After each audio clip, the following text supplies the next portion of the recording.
Sir கொஞ்சம் சரி சரி பாருங்க பார்த்து பிடிங்க. வாழ்ந்து கொண்டிருந்த ஒரு மாற்றுத்திறனாளி முகமே தெரியல என்ன காரணம் என்று யாரும் தெரியாத வகையிலே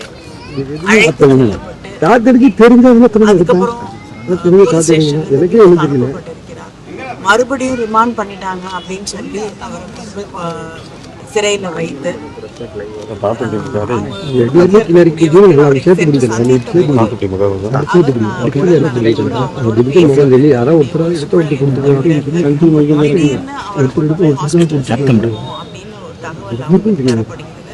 அப்பொழுது அவங்க போய் பார்க்கும்போது அவர் ஏற்கனவே இறந்து விட்டார் அப்படின்னு ஒரு நிலை அங்கு இருக்கிறது.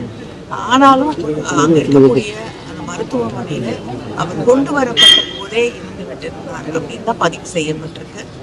போஸ்ட்மார்ட்டம்ல 19 இடத்துல அவர் தாக்கப்பட்டு அவருடைய கையில இருக்கக்கூடிய எலும்புகள் எல்லாம் முறிந்திருக்கக்கூடிய நிலை இருக்கு அப்படின்னு சொன்ன பிறகுதான், போராட்டம் நடத்திய பிறகுதான் அத்தனை போராடி பிரச்சனையை கண்டுகொள்ளவே தொடங்கியது. இதுவரைக்கும் மாவட்டத்தில் இருக்கக்கூடிய அமைச்சரோ அரசின் சார்பில் யாருமே இந்த குடும்பத்தில் இருக்கக்கூடியவர்களுக்கு ஒரு ஆறுதல் வார்த்தை கூட சொல்ல முன் வரவில்லை. அவங்க கிட்ட என்ன நடந்தது அப்படின்னு வந்து கேட்கவில்லை. இப்படிப்பட்ட ஒரு சூழல்ல அந்த குடும்பத்திற்கு அரசு மேற்கு எங்களுக்கு நம்பிக்கை இல்லை என்று சொல்லக்கூடிய அளவுக்கு இந்த விசாரணையை சிபிஐக்கு மாற்றணும், இவங்க மேல எனக்கு நம்பிக்கை இல்லைன்னு அவங்க சேர்ந்த அவரோட சகோதரியும் அவங்களுடைய மனைவியும் அதை தான் திரும்ப திரும்ப சொல்கிறாங்க. அவங்களுக்கு எந்த நிவாரணமும் இது வரைக்கும் அறிவிக்கப்படலை. அவங்க அரசு வேலை அவங்களுடைய மனைவி படிச்சிருக்கிறாங்க, அவங்களுக்கு அரசு வேலை தரதா இல்லையா அப்படிங்கிறத கூட வந்து அரசு வாய் திறந்து இது வரைக்கும் அரசு சார்பிலே ஒரு அமைச்சரும் முதலமைச்சரும் உட்பட யாருமே வாய் திறந்து அந்த குடும்பத்திற்கு ஒரு ஆறுதல் வார்த்தை கூட சொல்லவில்லை அப்படிங்கிறது நம்ப முடியாத ஒன்றாக இருக்கிறது. இந்த சூழல்ல உண்மை என்ன? எப்படி வந்து ஹாஸ்பிட்டல் கொண்டு வரப்பட்ட யாரையுமே கேட்காம எப்படி போஸ்ட்மார்ட்டம் பண்றாங்க? அவங்க தொடர்ந்து அச்சுறுத்தல்கள் இருக்கு. வந்து பாடி வாங்குறதுக்கு வந்து கையெழுத்து போடணும்னு சொல்லி இவங்களுக்கு தெரியாம அவங்க வீட்டில் இருக்கக்கூடிய அந்த இறந்த சகோதரருடைய தந்தை வந்து வலியுறுத்தி கொண்டிருக்கிறார்கள். அவரை வந்து அவரும் உடல்நிலை சரியில்லாத நிலையில இருக்கக்கூடிய ஒருத்தருக்கு அழுத்தம் தந்து கொண்டிருக்கிறார்கள் அப்படிங்கிற ஒரு அச்சம் இருக்கு. தெருவில் இருக்கக்கூடிய எல்லாமே எங்களுக்கு ஒரு பாதுகாப்பு இல்லாத சூழ்நிலையில இருக்கக்கூடிய ஒரு நிலை எங்களுக்கு இருக்கு அப்படின்னு அவங்களும் பயத்தை சொல்லக்கூடிய ஒரு நிலை இந்த இடத்துல இருக்கு. இன்னமும் அரசின் சார்பில் எந்த அமைச்சரும் முதலமைச்சரும் அவங்களுக்கு ஒரு ஆறுதல் வார்த்தை சொல்லவில்லை. அவங்களுக்கு வந்து எந்த நிவாரணத்தையும் அறிவிக்கவில்லை. என்ன டிமாண்ட் வைக்கீங்க மேடம்?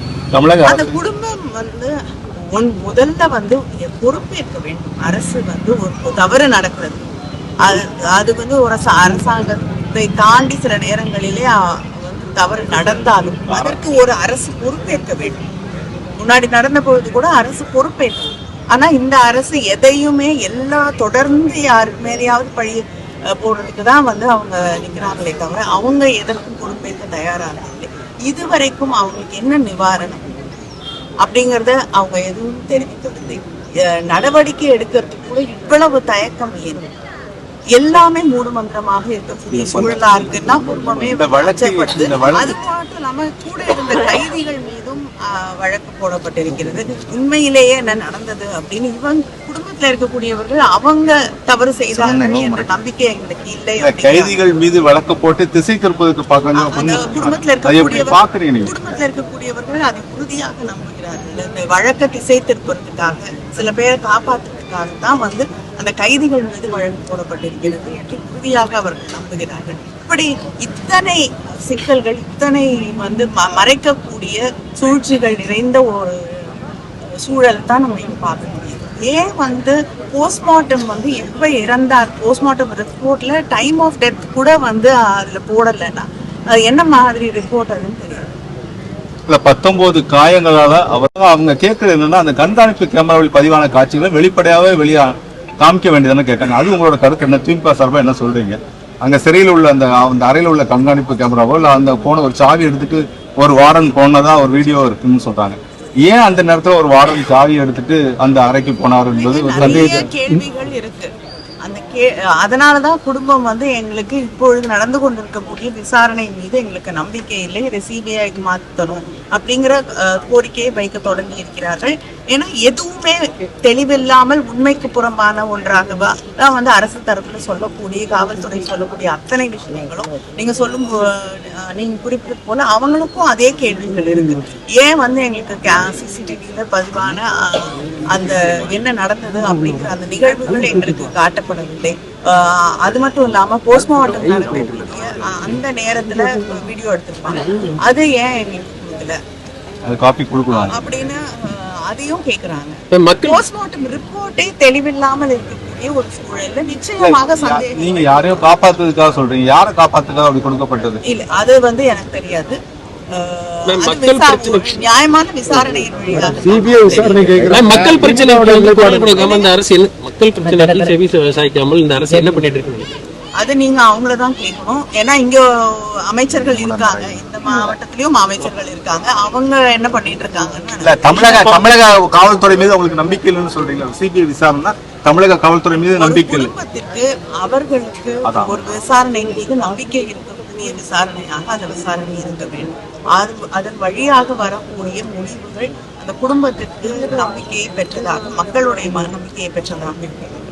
என்னுடைய நிலைப்பாடு, என்னுடைய இயக்கத்தின் நிலைப்பாடு அப்படிங்கறத தாண்டி அவர்களுக்கு நியாயம் கிடைக்கக்கூடிய ஒன்றாக அது இருக்க வேண்டும் அப்படிங்கறத